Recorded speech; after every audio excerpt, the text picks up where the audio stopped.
Hi, we made this short video to introduce you to something we call our watercolor wall. In the configuration shown in this video, it's a wall 7 feet wide and 4 feet high.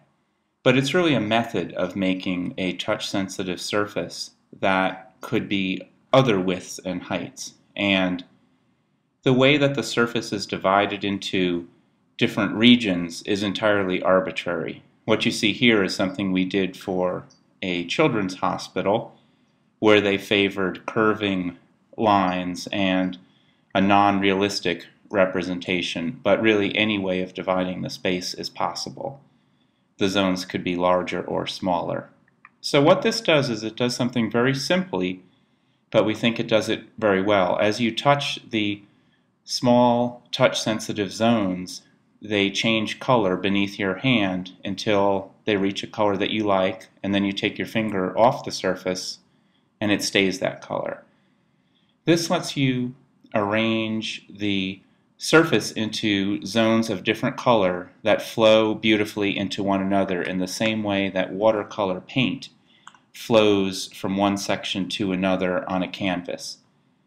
And this simple action lends itself to social behavior, just lets you create something beautiful and leave that behind you in your short visit. And we did aim it toward the length of time that a person might want to be distracted in a hospital or other healthcare waiting room situation. It's also something you can do with other people, as we'll see in a short while. I should also pause to mention that the entire surface is completely smooth. It's covered in a siliconized polycarbonate that's extremely abrasion resistant and can be wiped with all of the solvents typically used in healthcare settings. There's no tiny cracks or fissures in which germs can hide. It also meets a Class 1 flame spread rating. All the electrical parts are UL listed. The entire thing is approved for use in just about all 50 states, even meeting the stringent requirements of most healthcare institutions.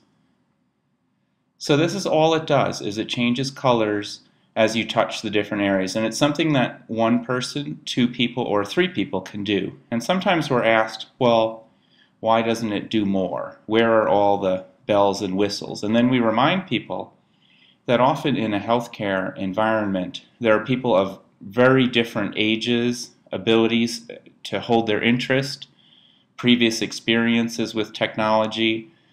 People with arthritic hands can't often grasp controllers or press buttons as easily, so all you have to do is reach out and touch. And it gives you the experience of controlling your environment, which is exactly the opposite of the way people often feel in a healthcare setting, where things are being done to them. And it lets them create something that doesn't have a literal meaning, but it's just a really beautiful mixing of colors. It's hard to appreciate in a video just how good the colors are, but we worked pretty hard to get a really wide color gamut. We specify our own LEDs, and we write our own algorithms to mix the red, green, and blue elements to create the colors. So what you see is really, it's almost like an art piece that visitors help create. And again, I want to stress that the particular way in which these zones are divided is completely arbitrary.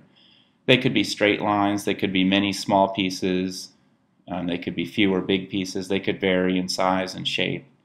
They don't have to be these curves. This is just a particular design we did for a particular children's hospital.